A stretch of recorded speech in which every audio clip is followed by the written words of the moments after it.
number 5.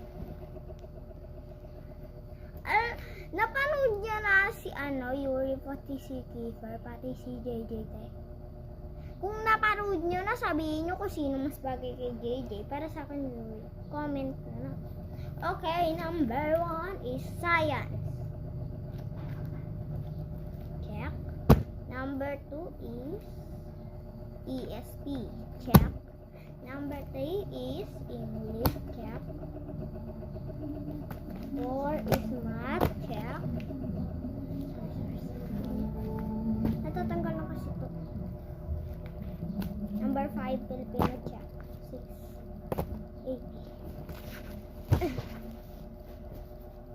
Alam ko 8 na subject o 7. Alam ko 7 lang lahat eh. May tinatawag pa nga ako sa teacher ko. Math teacher, AP teacher, Filipino teacher.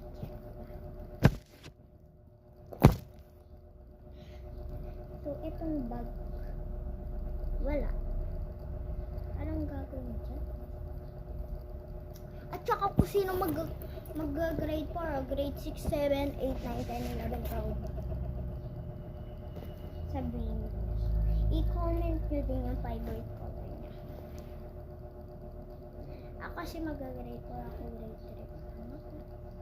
3. Tapos, 9 years old, December 30 birthday ko, tapos 2015 ako pinakasal. Diba sinabi ko na sila? Sabi ko ako.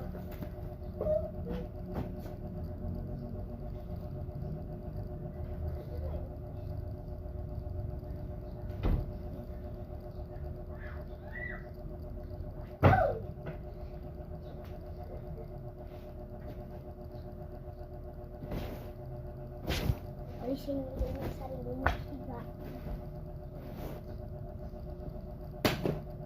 Alam niyo ba kung saan ako nakatira sa Burat? Burat.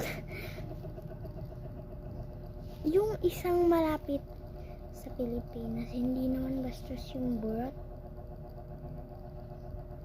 Alam ko, sabi ng mga tao, bastos.